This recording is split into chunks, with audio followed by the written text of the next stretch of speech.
Pero kung bago ka pa lang sa aking channel, paki-like, share, and click the subscribe button and the notification bell para lagi kayong updated sa mga parating ko pang uploads.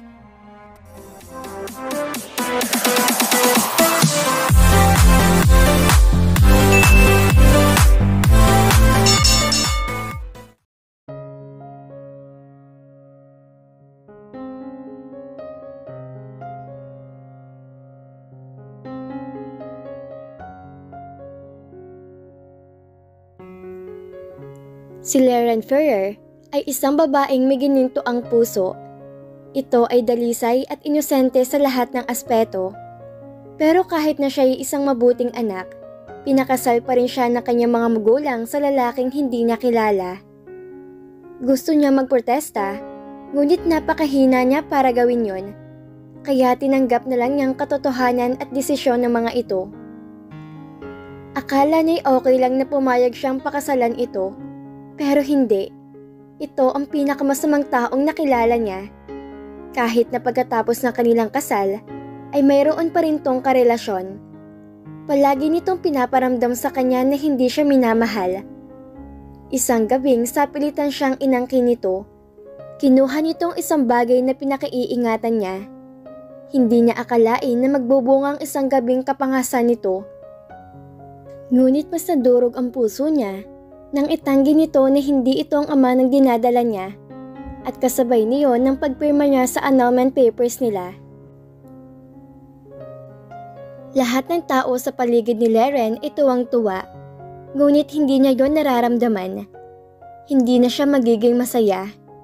Hindi man lang siya umasa na magiging maganda ang buhay niya pagkatapos nito. Ngayon ang araw ng kasal nila ni Willard Gavin de la Vega. Ang araw na yon ay dapat ang pinakamasayang araw ng kanyang buhay. Ang araw na dapat niyang ipagdiwang. Pero ang nararamdaman niya ngayon ay kabaliktaran. Hindi siya masaya. Mas mukha pa siyang patay kaysa sa itsura niya ngayon. Tanging lungkot at pighati lamang ang nabubuhay sa kanyang kalooban. Walang kasing lungkot ang puso niya. Sino nga ba naman ang sasaya sa araw na to?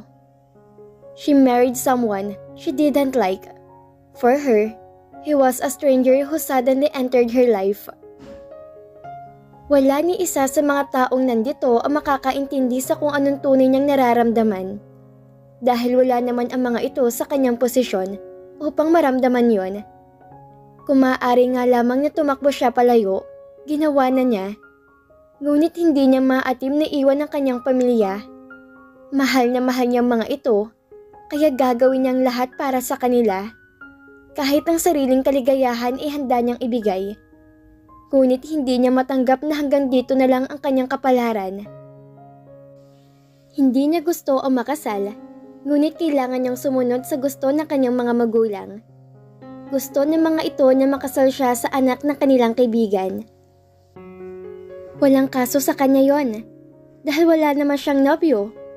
For her family, she will do everything. She's willing to sacrifice even her own happiness. Congratulations! Masayang bati sa kanila ng mga taong lumalapit sa kanya. At sa bawat lapit at bati ng mga ito, pilit na ngiti lang ang binibigay niya. Ang hirap magpanggap na masaya ka, lalo na kung hindi ka talaga masaya. Congratulations anak! Don't worry too much. Mabait naman si Gavin, hindi kanya sasaktan.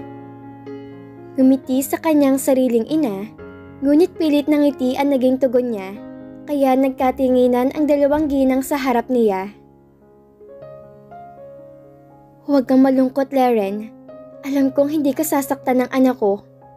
Ani Mrs. de la Vega, ang ina ng lalaking pinakasalan niya. She said it. As if she's sure na magiging mabuti si Gavin sa kanya. Salamat po tita. Nakangiting sagot niya. Pilit na pilit yon. Sadyang napakahirap ngumiti nang hindi naayon sa iyong nararamdaman. Call me Mommy Leren. Anito, na tanging tango na lang ang naisagot niya sa kawalan ng sasabihin. And from now on, you're staying at your husband's house. Sabi ng kanyang ina. At gaya ng nakagawian, ay tumangulang ito at sumang-ayon. Napangiti si Laren. Yes, Mommy.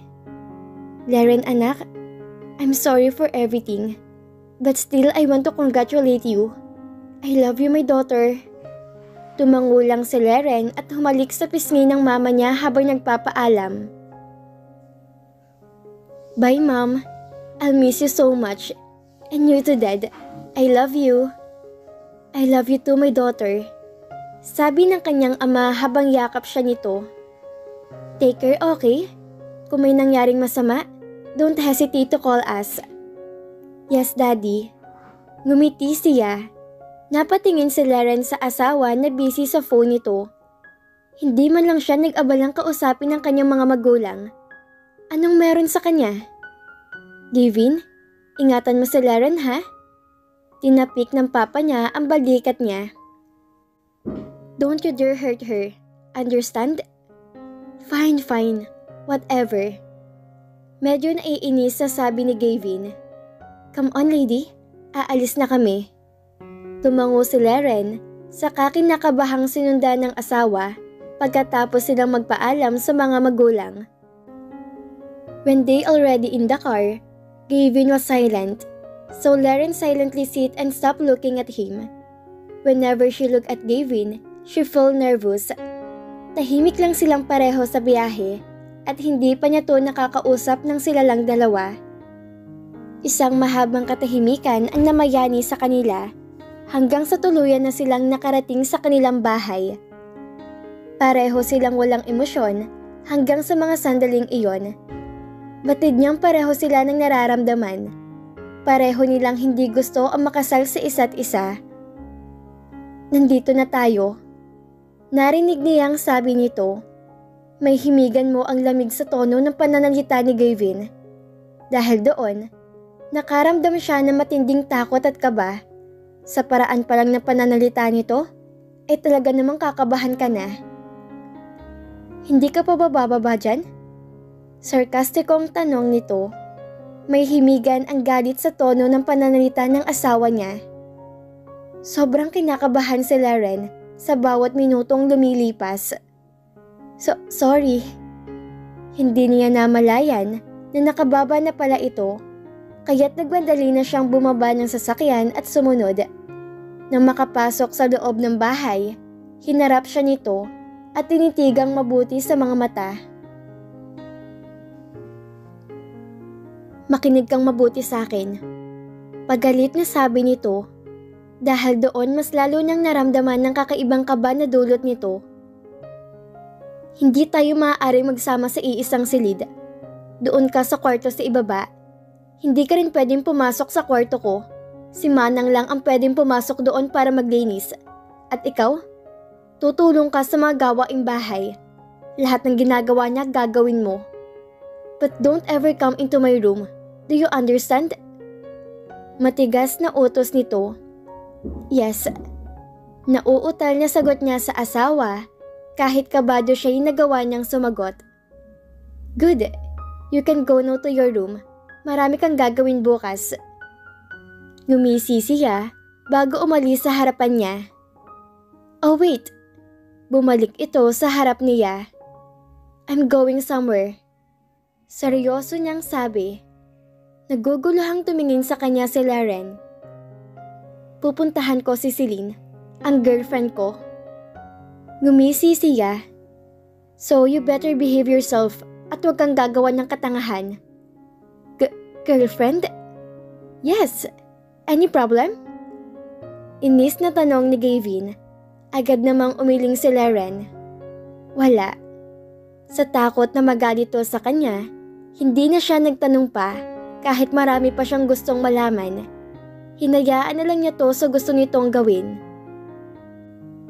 And one more thing, you don't have the right to ask me. Just do what I say to you. Understand? Yes. Napayuko si Laren. She thought marrying him is the worst, but she's wrong. All wrong. He has a girlfriend? The heck? Then what is she? A housemaid? Para siyang nagpakasal sa aninong hindi niya mahawakan. Ngunit kagaya ng sinabi nito, Tumulong siya sa mga gawaing bahay. Kahit hindi siya sanay sa ganong uri ng trabaho, ginawa niya hanggang sa makasanayan niya. Naging mabait sa kanya si Manang Linda, kaya naging madali para sa kanya ang lahat. Ngunit, hindi sa lahat ng bagay ay naroon to upang saluhin siya. Madalas sila mag-away at magtalo ni Gavin. Kahit siya ang tama, ay mas ginigiit nito ang pagkakamali niya. Halos araw-araw ay ganun sila. Talagang hindi nakukumpletong araw nito nang hindi siya nasasaktan. Gusto man niyang magsisi na pinakasalan niya to, at huli na ang lahat. Lahat ng sakit at hirap ay naranasan na niya sa kamay ng kanyang asawa. Leren! Isang malakas na sigaw ang pumukay kay Leren ng umagang iyon. Nagmadali siya mag-ayos ang sarili dahil sigurado siyang nagwawala na naman sa galit ang magaling niyang asawa dahil tinanghali siya ng gising. Paano namang hindi? Ihalos magdamag siya nitong sinaktan. Hindi siya agad nakatulog dahil sa mga pasanan na tamo niya. Magdamag niyang ininda yon, dahilan para siya'y mapuyat. Madalas wala ito sa bahay nila dahil kay Siling ito umuuwi. Pero kagabi, umuwi itong lasing na lasing. Marahil inag-away na naman ang dalawa. Nang makababa, nakita niya itong nakaupo sa hapagkainan. Baka sa madilim nitong mukha ang galit at inis sa kanya. Bakit tinanghali ka na naman ng gising? Nasaan ang almusal ko? Pasigaw nitong tanong. Sa sobrang gulat ay hindi siya nakasagot. Mga ilang minuto pa bago siya nagawang salubungin ng tingin nito. Pasensya na, hindi kasi ako nakatulog na maayos kagabi. Mahinang paliwanag niya. Hanggang ngayon ay sariwa pa sa kanyang alaalang mga pananakit nito. Natatakot siya na baka saktan na naman siya nito. Masyado na siyang takot sa asawa niya. Sa loob ng ilang buwan nilang pagsasama, walang araw na hindi siya nito sinaktan. Di bale, sa labas na lang ako kakain. Ayoko na makita yung pagmumukha mo. Nakakasuka kang makita. Tumayo ito at tiningnan siya na masama. Kapag tinanghali ka pa ulit bukas, makakatikim ka na naman sa akin, kaya umayos ka. Dinuro pa siya nito bago tuluyang umalis ng bahay. Masakit at masakit, pero kinailangan ni Leren na tiisin ang lahat ng sakit. Tuloy-tuloy pa rin ang buhay niya kahit galit ang asawa niya. She signed. Siguradong pupunta to ngayon sa kasintahan nito. Leren looked at her body, especially in her arms. Puno yun ng pasadal sa mahigpit na pagkakahawak sa kanya ni Gavin. Maging ang pisngi niya ay masakit dahil sa sampal na tamo niya kagabi. She felt ashamed for herself. Hinahayaan niya kasing tratuhin siya ni Gavin ng parang ibang tao. When the truth is, she should be respected. How can a husband like him treat her like a trash, like a shit woman? Palagi siyang sinasaktan ni Gavin tuwing mag-aaway sila ni Celine. Wala siyang kamalay-malay sa pinag-aawayan ng dalawa, pero nadadamay siya. Is it her fault? What did she do? She always been faithful to Gavin. She didn't cheat or date anyone. Hindi rin siya nakikialam sa relasyon ng dalawa. Kung tutuusin, siya dapat na magalit. Nanghihinang napaupo siya sa silyang malapit sa gawin niya at saka wala sa sariling napahawak siya sa mga pasa na nasa braso. Pinunasan ni Leren ang mga luha niya. Ayos lang, Leren. Napahawak si Leren sa dibdib niya at pinisil yun na para bang nahihirapan siyang huminga. Naalala niya ang nangyari kagabi. Hindi na niya mabilang kung ilang sampal at pambubugbog ang natamo niya mula rito. Minsan pa siya nitong kinulong sa basement at hindi pinakain. Hindi niya alam kung alam ba nito ni Manang. Magaling magtago ng sekretong asawa niya, kaya hindi siya magtataka kung walang alam si Manang. Nagagawa lang naman siya nitong saktan kapag lasing ito. Pero dahil halos araw-araw tong lasing, araw-araw din siya nitong sinasaktan. Kagaya kagabi, naglasing to dahil nag-away daw sila ni Celine. Sa kanya nito binubunto ng lahat ng galit at inis nito. dahil siya daw ang dahilan kung bakit sila nag-aaway na dalawa. Sanay na rin siya sa ganitong setup nila. Normal na lang sa kanya na makatanggap mula rito ng masasakit na salita, maging ang pananakit nito. Maging ang puso niya ay tila namamanhid na sa sakit. Walang gabi na hindi siya umiyak. Pakiramdam niya ay nag-iisa siya at walang karamay. Mag-isa niyang nilalabanan ng sakit na nararamdaman. Walang alam ang pamilya niya dahil hindi naman siya nagsasabi. Ayaw niya mag-alala mga ito sa kanya, kaya kapag alam niyang dadalo ang mga ito, tinatakpan niya ng make-up ang mga pasa niya para hindi nila makita. Hindi niya alam kung paano niya napagtitiisan ng ganitong klase ng buhay niya. Masakit, pero mas masakit ang mga salitang lumalabas sa bibig nito. Minsan tinatanong niya sa sarili, kaya pa ba niya? Hanggang kailan ba siya magtitiis sa ganitong klase ng buhay? Hindi ito ang pangarap niya. Malayo ito sa buhay na pinapangarap niya. Iha, umalis na bang asawa mo? Rinig niyang tanong ni Manang Linda. Mabilis naman niyang pinahid ang mga luhang naglanda sa kanyang pisngi. Nakatalikod siya rito, kaya alam niyang hindi nito nakikita ang mukha niya. Nakangiting nilingon niya ito. Opo, Manang, sa labas na daw po siya kakain. Nakangiting sagot niya, kahit alam niyang pilit lang iyon. And I think he's going to see like he always does. Ikaw talagang bata ka? Bakit mo hinahayaan na saktan ka ng asawa mo? May galit na sabi nito. Hindi niya inaasahan. Huwag mo nang itanggi dahil rinig na rinig kong sigaw mo kagabi habang sinasaktan ka niya. Matagal ko nang alam na rin. Nananahimik lang ako dahil ayoko makaalam sa inyo. Pero hindi tamang ginagawa niya sa'yo. Asawa ka niya. Kahit sa papel lang, asawa ka pa rin niya. Hindi tama na sinasaktan ka niya at nakikipagrelasyon sa ibang babae. Paliwanag nito. Nagulat siya at nagtaka. Kung ganon, alam nitong sinasaktan siya ni Gavin. Bukod doon, ay alam din nitong may iba tong babae. Alam niyo po? Hindi siya makapaniwala.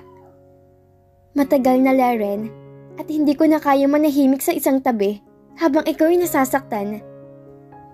Hindi siya nakapagsalita sa nalaman. Hinawakan nito ang dalawa niyang kamay. Matagal na rin naman akong naninilbihan sa asawa mo. Bago pa kayo ikasal nandito na ako, Laren. Maawa ka sa sarili mo, anak. Bakit hindi ka magsumbong sa mga magulang mo? Nung una pinagsawalang bahala ko lang. Pero hindi ko na kayang makita kang ganyan. Puro pasa at sugat. Hindi ko kaya makita kang umiiyak. Parang anak na rin ang turing ko sa'yo. Kaya't nakikiusap ako sa'yo. Huwag mong hayaan na saktan ka niya ulit. Naiintindihan niya ang ginang, ngunit wala siyang lakas para magsumbong. Pakiramdam niya ay lalaki lang lalo't ayaw niyang mangyari yon. Manang, wala po akong lakas para magsumbong. Hindi ko po kaya. Baka kasi lalo lang siyang magalit sa akin. Naramdaman niya ang ilang butil ng luha na tumulo sa mga mata niya. Nasasaktan siya. Gusto niyang sumuko at sundin ang sinabi ng kaharap. Pero hindi niya kayang gawin. Bakit ba kasi hindi na lang kayo maghiwalay? Mas mabuti pa siguro yon. Nang sa ganon, makalaya ka na sa sakit. Alam kong sa loob-loob mo'y nasasaktan ka na. Laren, kailangan mong palayain ang sarili mo. May sarili kang buhay. Hindi porket mag-asawa kayo ngayon, hindi mo na pwedeng gawin ang gusto mo. Kung hindi ka niya kayang bigyang halaga, ikaw nang kumilos. Hiwalayan mo siya. Umalis ka, dahil nasasaktan din ako kapag nakikita kang nasasaktan ng asawa mo. Manang, hindi ko kaya. Umiling si Laren. Hindi ko lang kaya. Laren, may karelasyong ibang asawa mo. Mariing paliwanag nito. Hindi ka lang basta sinasaktan ng asawa mo. Niloloko ka pa. Manang, wala namang taga kaming relasyon. She explained. Anong wala? Asawa mo siya at asawa ka niya. Hindi ba relasyon ang tawag doon? Kasal kayo, Pero may karelasyon siyang iba. Tingin mo, tama ba yung ginagawa niya? Natahimik si Laren dahil tama naman to. Pero hindi ko pa rin kayang iwan si Gavin. Bakit? Dahil mahal mo ng asawa mo? Napakurap-kurap siya sa naging tanong ng ginang. Natulala siya at hindi makapagsalita. Maging ang mga luha niya'y kusang tumigil sa pagtulo. Siya? Mahal si Gavin? Malabo yatang mangyari yon. Sinong tanga magmamahal sa taong sinasaktan ng sariling asawa? Hindi niya alam kung bakit hindi niya kayang iwan at magalito sa kanya. Pero sigurado siyang hindi niya tumahal. Ano ba namang klaseng tanong yan, Manang? Hindi ko talaga siya kayang iwan sa ngayon. Hindi mo kaya? O ayaw mo siyang iwan? Laren, umamin ka. Mahal mo bang asawa mo? Manang Linda. Hindi niya matuloy ang sasabihin. Ano nga bang nararamdaman niya? Laren, dalawa lang naman ang maaari mo maging dahilan kung bakit hindi mo maiwan-iwan niyang si Gavin. Maaaring mahal mo na siya, o ayaw mo lang talaga magalit ang mga magulang mo sa'yo. Alin sa dalawang nabanggit ko, Laren? Laren looked at her. She wanted to say something, but couldn't. Even to herself, she couldn't say anything. Ano nga bang nararamdaman niya para kay Gavin? Hindi niya alam. At saka napaka-imposible ng sinasabi sa kanya ni Manang. Paano niya magagawang mahalin ng isang taong walang ibang ginawa, kundi saktan siya? How is that possible? Laren. Tawag nito sa kanya. She sighed. Pag-iisipan ko po. Bakit kailangan mo pang pag-isipan? Ako? Wala akong may tutulong sa'yo kundi magbigay ng payo.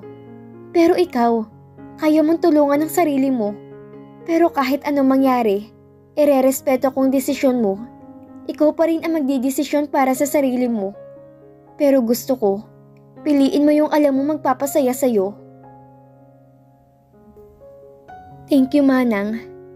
Laren hugged her. Palagi kang nandyan sa tabi ko. Hindi mo ako pinababayaan. Maraming salamat po. Wala yon. Parang anak na rin naman ang turing ko sa'yo. Kaya kahit ano pwede mong sabihin sa akin. Buong araw na iniisip ni Laren ang pinag-usapan nila ni Manang. Pero sa huli, gusto pa rin niyang manatili. Nasasaktan siya, pero wala siyang choice kundi manatili. Pumirma siya. Nakakulong siya sa anino ni Gavin. Kung papayag lang ang mga magulang nila, hihingi siya ng annulment pero napaka-imposible naman.